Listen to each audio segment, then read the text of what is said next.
মৌলভীবাজার জেলা পরিষদ আয়োজিত অনুষ্ঠানে চলতি অর্থ বছরের দারিদ্র্য নিরসনে 100 জন অসচ্ছল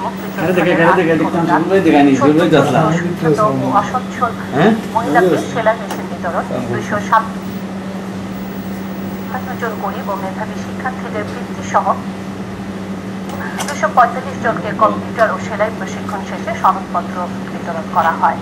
শনিবার পৌর জনমিলন কেন্দ্রে জেলা পরিষদ প্রশাসক আজিজুর রহমানের সভাপতিত্বে অনুষ্ঠানে বক্তব্য রাখেন মৌলভীবাজার 3 আসনের সংসদ সদস্য সৈয়দ মহসিন আলী, মৌলভীবাজার 2 আসনের নওয়াব আলী আব্বাস খান, মৌলভীবাজার 1 আসনের মোহাম্মদ শাহাবুদ্দিন, হবিগঞ্জ জেলা পরিষদ প্রশাসক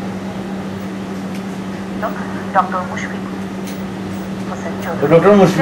প্রশাসক কামরুল হাসান, মৌলভীবাজার জেলা পরিষদের প্রধান নির্বাহী কর্মকর্তা AKS মাহমুদুল। স্থানীয় পর্যায়ে মানব সম্পদ উন্নয়নে স্থানীয় সরকারের এই ধরনের কর্মসূচি